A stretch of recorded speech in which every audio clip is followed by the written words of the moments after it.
Hey, welcome to the AfterWord. Oh, Yep. jumping right in. This one's going to be a little different.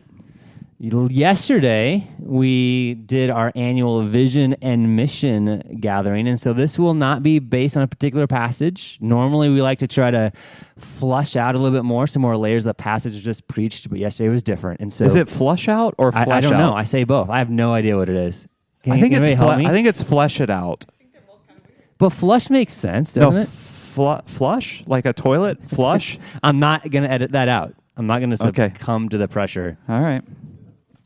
Hey, so this is going to be different for a few reasons, not only because it was Mission Vision yesterday, but I am joined by a lot of our staff. How many? 1, 2, 3, 4, 5, 6, in addition to Vince and I. So I want to start this way. I want to have our staff introduce themselves who are joining us, and then we're going to ask some questions, getting at some big picture things. Really, what I want to do is hear from the staff. What are some ways over this last year, from their perspective, we saw God work, as well as what are we looking forward to God doing this next year? From the staff perspective, I'm actually looking forward to hearing this too. So I want to start with introductions. I'm Eric. This is Vince. We've been on before. Howdy. But I want to go around the room and hear from our staff. So I am joined by Mr. Brian Alvarez. And so I'm going to ask you to share 3 things. One, name. I just gave that part away. Oh, you don't have to do that. Don't tell us your name. Number 2, role. And number 3, what food did you not like when you were young, but you have grown to really enjoy? And maybe you have other names, because everyone in your family has like 9 names.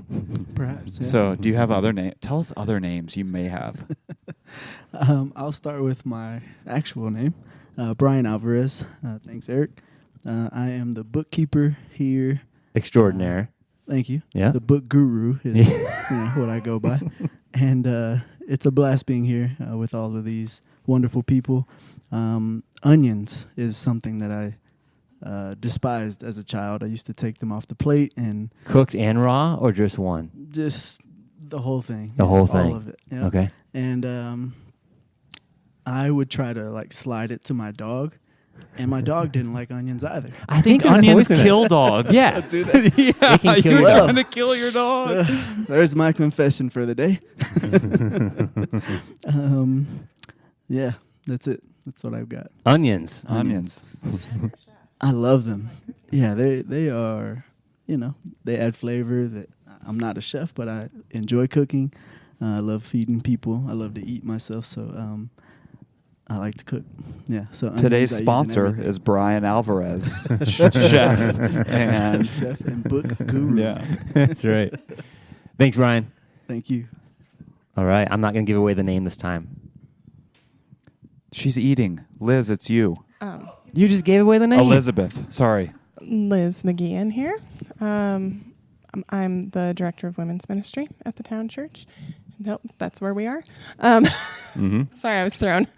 The mic got past me. And what I hated when I was a kid was hamburgers. I really did not like them. And I love them now.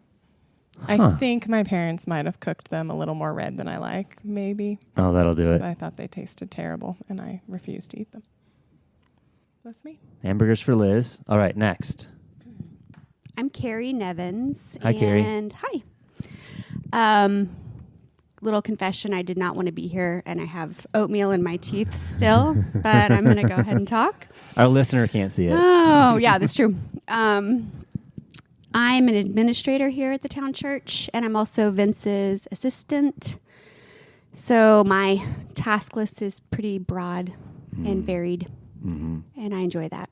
So I didn't have a lot of variety in my diet as a kid, and I think my dad didn't like a lot of foods, so we didn't eat a lot of foods.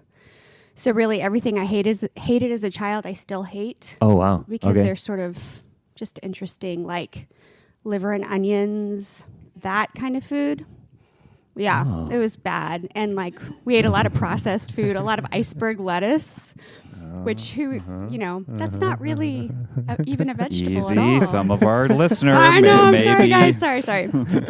Anyway, yeah, so actually there's not a food I hated as a child that I now like. Okay. I like a lot more food now than what I was exposed to as a child. Yeah. Okay. Yep. All right. Hello, I am Betty Horiuchi. Bethany, if you're Eric. No, stop. You can't confuse us. Beef or Beefy Betty if you're someone else. Wait. Beefy. That's Beefy- her DJ name. Beefy Betty. Beefy DJ name, Betty? rapper name, Beefy Betty coming Name. at you. Yep. Oh, man. legal name actually. I am the director of youth and college ministry. And the first food that comes to mind is our Brussels sprouts. But here's the thing. I don't think I ever ate them as a kid, but I just assumed I wouldn't like them. And then one day I went to a dining hall on campus and there were Brussels sprouts. And I said, why not try them in a dining hall? And I loved them. So Oh, wow. that's Wow. the food for me. In a dining hall of all Yeah, places. Of all places. Have you And I had was them hooked. not in a dining hall? I've had them many times not in a dining hall. Okay. Probably mostly not in a dining hall. But the first time, dining hall food. Wow. Okay. Okay. All right. Top that. Okay. I am Jen Shirelia. I am the operations administrator here. Say your name again, your last name. Jen Shirelia. Just your last name so that everybody can hear how it's pronounced. Shirelia. Kind of Shirelia. like Australia, but not. All right. You're welcome. Two foods came to mind for me. One is potato soup. My mom made potato soup all the time, and I felt deeply offended when she made it because I hated it so much, and she knew I hated it. What about it? Was it the potatoes or something else she added into it? Onions. Oh. And she just, thankfully, my mom doesn't listen to this, but she just wouldn't cook them right. So it was like crunchy onions yeah. and watery potato soup. So So it wasn't a creamy potato soup, it was a watery potato soup. Yeah, unfortunately, Okay. it was. My mom is a wonderful cook. I did not love the potato soup, though. And then I did not like peanut butter until I was an adult. What changed it for you? She's extremely allergic to peanuts. I don't know. I have no idea. But I just did not like it when I was a kid, and now I do. What kind of peanut butter? Did I not like? Yeah. All kinds. But what now? Like, what do you eat now? What's the brand? I think that Trader Joe's with Oh. their salted peanut butter, Okay. crunchy, is the best. Yep. It's tasty. Yeah. Is Trader Joe's a sponsor for us? Oh, yeah. Yep. Today, Yeah, I think so. Trader Joe's is our sponsor. And we could actually get in trouble for that, I think. Well, you know. Don't sue us. All right, next. Hi, Hi. I am Cassie Reeves, and I'm the director of the children's ministry at the town. And I too could not stand Brussels sprouts. I did have them as a child, but I think I always had them like steamed. Oh. And if you guys could see the face Betty just made, I'm adding to the list. Edit that Becky. out. I know her name. But Brussels sprouts and asparagus. I couldn't stand asparagus. And then, and now I love both of those. Delicious. Huh. Did you? So this is new to me. Did you all know it's Brussels sprouts? But I think because everybody says Brussels sprouts, it just goes quickly, and no one really knows that it's Brussels sprouts. Kind Yeah. of like when I introduced my husband, Eric. I've had people think that I am saying his name is Derek. Oh, yeah. I'm married to Eric. So we should clarify now. My to name be is clear. Eric with an E. yeah. Yep. Although I like Derek better. That's offensive. Thanks, Derek. My role, I'm a paid pastor. Role is formation and operations. The food there's lots of foods I didn't really care for growing up because I had them in the canned version. So pineapple, peas, and then I think it wasn't until after I was married that I had real fresh pineapple. I thought, oh, this is actually really good. Same thing with peas. These are actually really, really good. So there's a couple examples: pineapples and peas. What about you? I'm Vince. I don't know what my role is anymore. I didn't eat meat for a long time.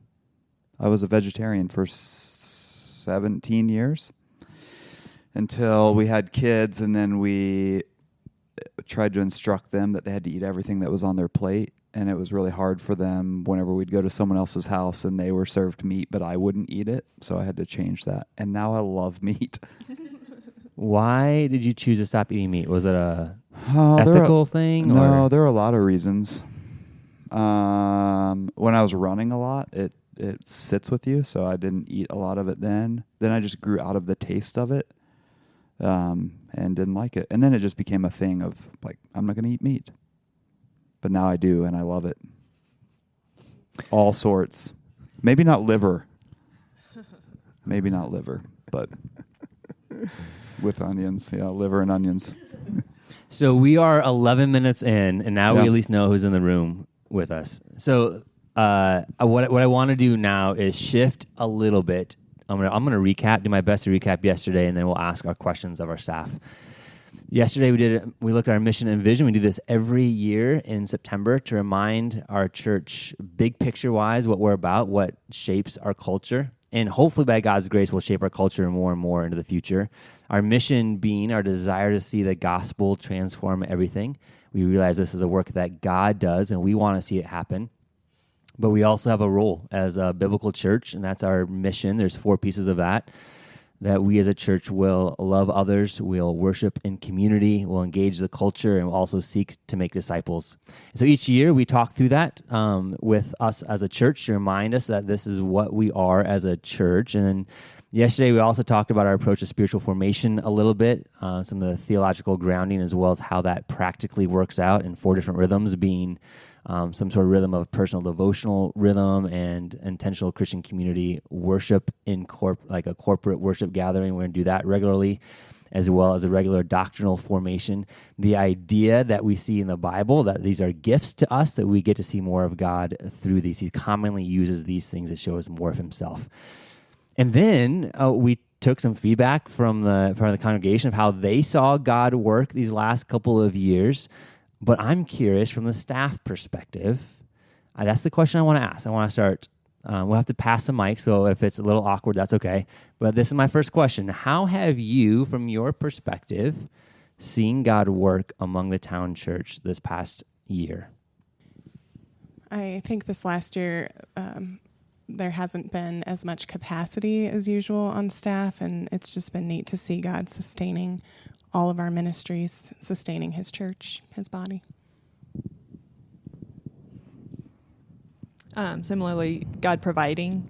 When we went to do services, I essentially had to double my volunteer team, my teaching team, and I didn't have to do a big recruitment campaign. People came and said, hey, I'd love to help serve with the kids. I still have.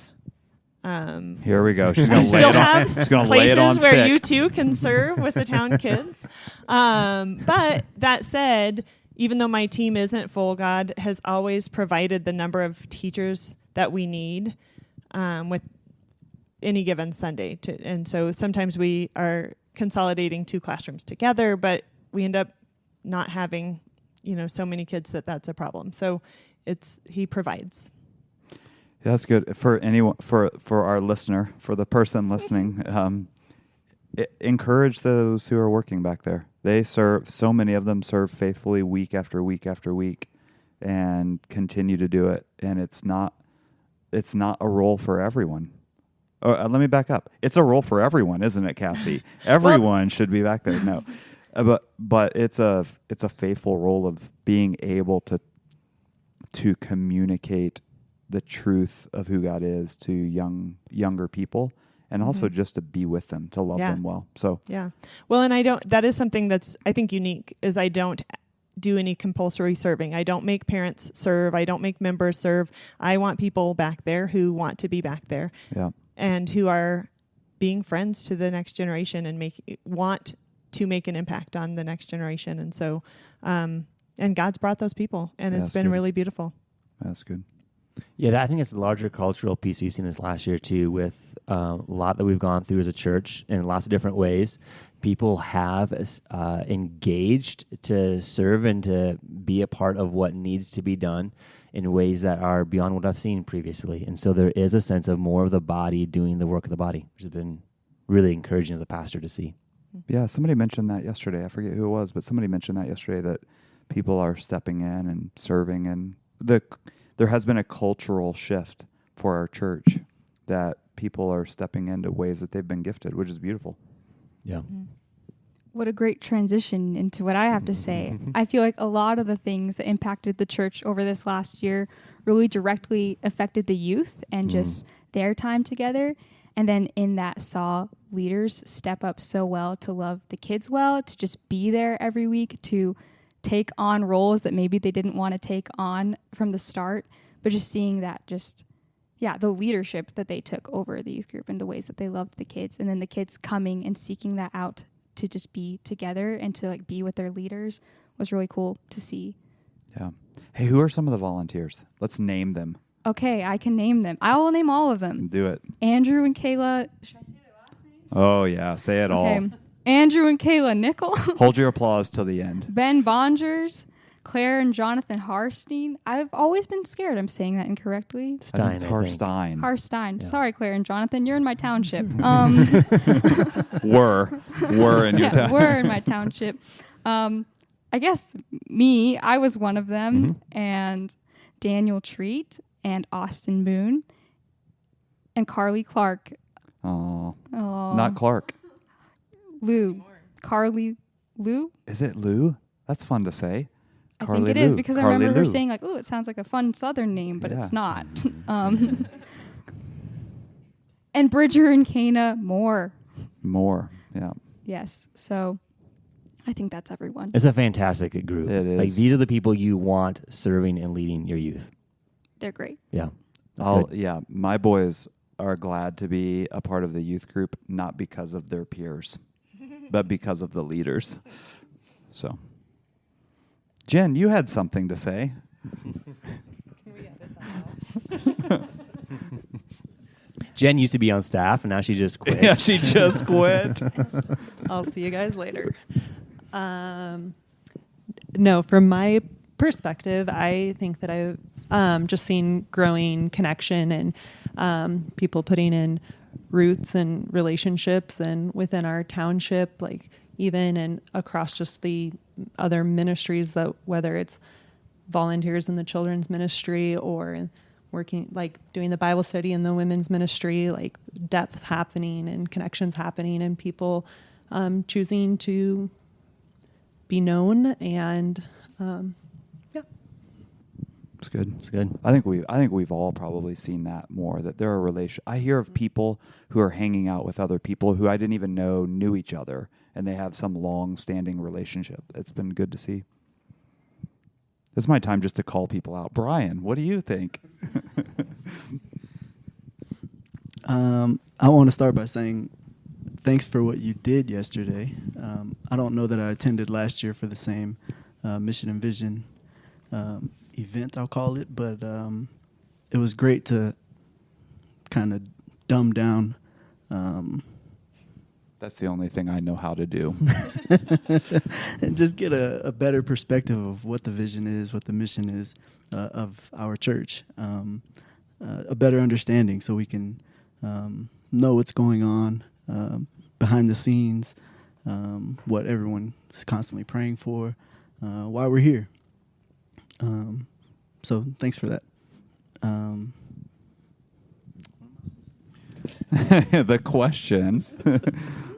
No, you can just keep complimenting if you'd like. Just keep rolling with the compliments. The question was, how have we seen God work? What have you seen? If you have something specific to your role. Yeah, specific to my role, the just the generosity of all of you, the one listener. We appreciate that. Truly, the generosity of your giving, of just your attendance, being here, loving on one another, and it's just beautiful to see people continue to give, even though many people are everyone's going through something, but to still have a commitment to give, to live in community together. It's just wonderful to be part of and to see from my perspective. So thanks. Yeah, it's good. Carrie was just handed the mic and she passed it on to someone else. She is still with us. Yeah, she is. Listening in. From the perspective of my role, women's ministry, it's been a gift to see so many women studying God's Word together. We studied Genesis both fall and spring, and it was a long book, but I just think so much was gleaned from it, and to still hear women talking about what they learned through their study of Genesis has been a gift to see God's Word changing lives and changing relationships. And so that's one thing that's been a gift. I think because of all that this last year has contained and the lower capacity, seeing women step in and help with setup, tear down events, all of the many things, that also has been a huge gift to me, to see women using their gifts to serve the body and to serve each other. I'm excited to see that continue. And then one event that sticks out was the fall event, which is coming up again. But just sitting around fire pits and connecting and enjoying the fall weather is a good memory that I have from last year of women being together. Yeah, here's the thing with everything that's been said so far. The church cannot force any of these things that have been shared to happen. I mean, negatively, we could try to manipulate and guilt and pressure, but what was being shared is growth and a heart, I don't know, not necessarily change, but a heart status that God himself does. And so we can provide the structure, but we can't make anybody grow as a church or to engage in the ways that we've seen engage and give in the ways that we've seen give and on and on and on. And so this truly is reflecting back on what God has done through the church. He just has graciously chosen to do it. I don't always know why, other than it brings him glory and he's a gracious God, but we have clearly seen him do that this last year. I'm going to ask another question.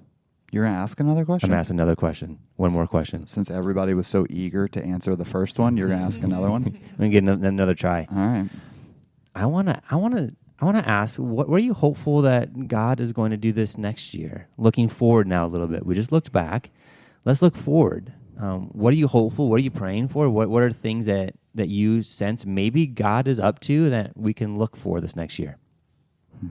I'd start by saying all the things that were already shared have been amazing gifts to us as a church.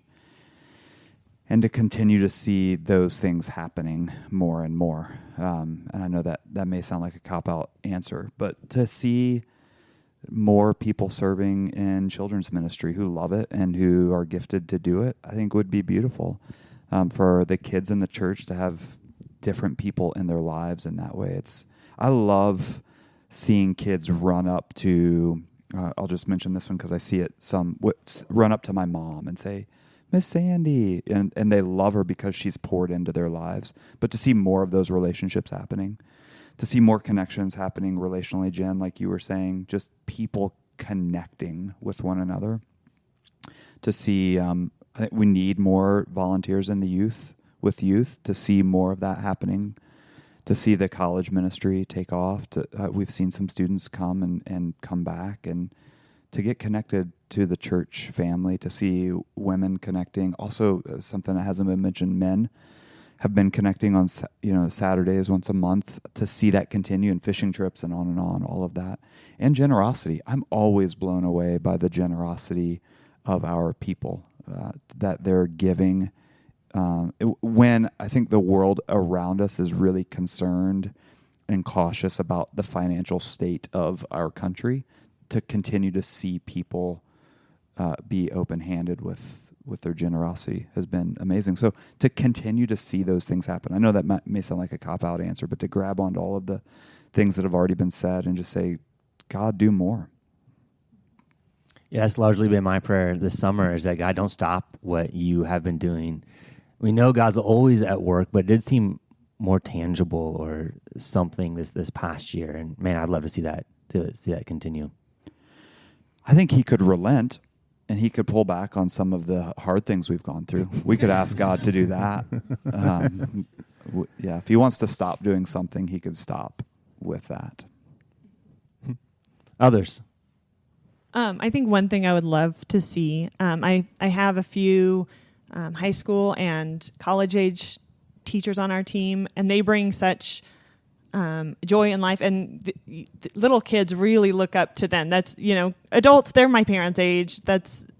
They still love their teachers, but they really look up to those high school and college age kids. So I would love to see some growth in, I know that's sounds more like a recruitment but that is something I'm praying that God would bring, is some of the high school and college age kids to my teaching teams. Yeah. A desire for women's ministry this year. I would love to empower women to know themselves more as they know their God deeper. I would love to see women using their gifts to serve the body and to serve each other more. And I think that will come in time of me knowing them better and them coming to know themselves better of their gifts. And I'm just excited for those gifts to be used to build up the body. Is that what you mean by know themselves better? Know how they're gifted? And Exactly, okay. yes. Yeah, know their giftings and be able to use them to serve and care for one another and care for the body in a deeper way. So that being said, I would love to grow teams for the women's ministry is really where that's headed. But I need to know more of how women are gifted. And so I'm excited to see that play out in the next year and see what God has for us in women's ministry. Good. Before I answer the question, I forgot to recognize one other youth leader. I don't think he's our one listener, so he might never know. But Jacob Anderson, who's no longer at the church, he's fighting fires in Montana, but also wanted to recognize him. He was a huge part of the group. Yep.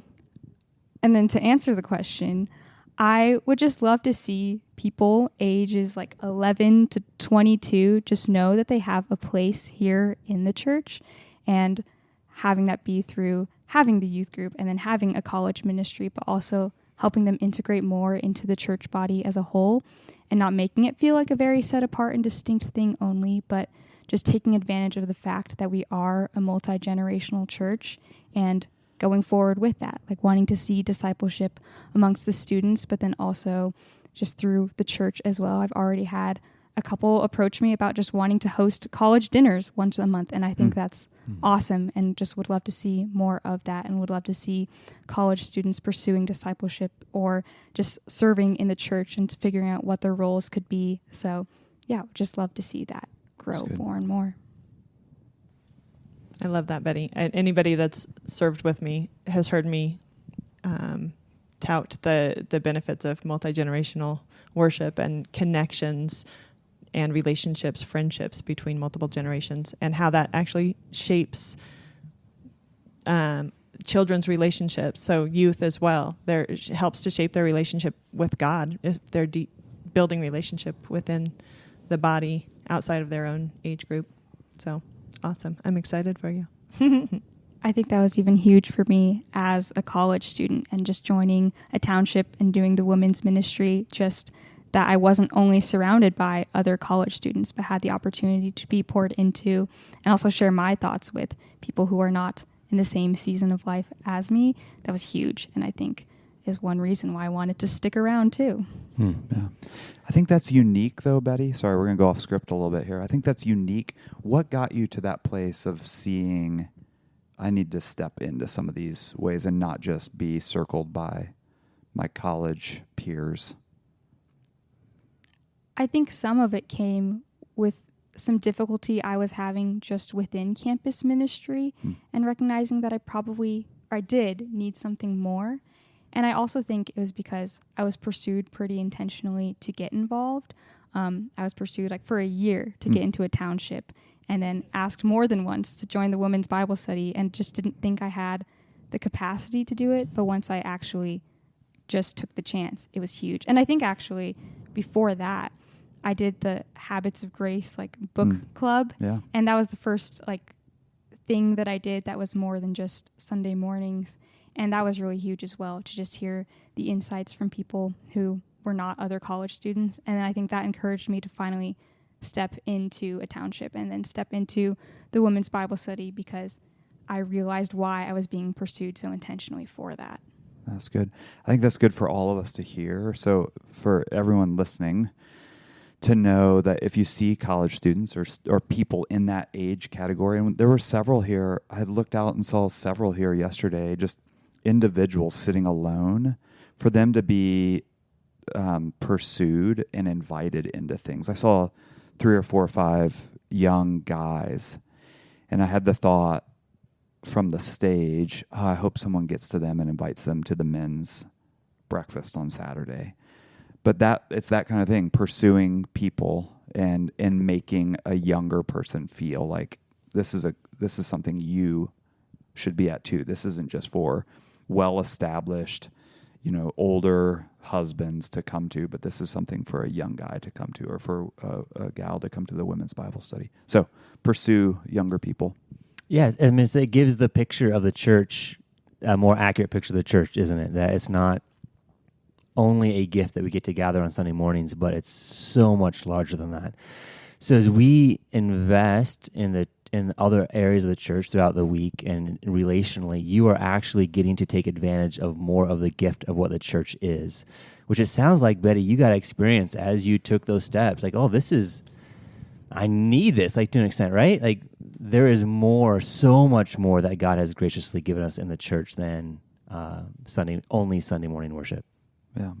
Something that I would like to see for our church as well is, taking it a step further, being outside our walls, and just that people would start connecting with their neighbors, and that there'd be opportunities for us as a church to connect with other, whether it's organizations or just within our community outside our walls. And so I feel like as a church, we've gone through hard things in the last few years, but I don't think that those things are like,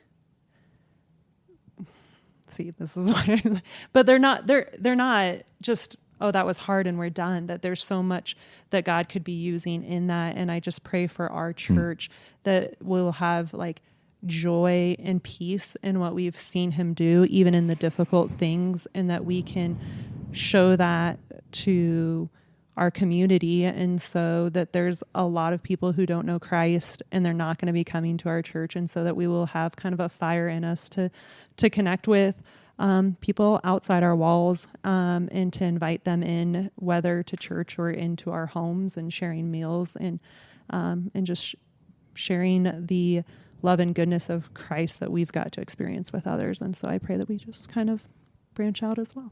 That's good. That's good.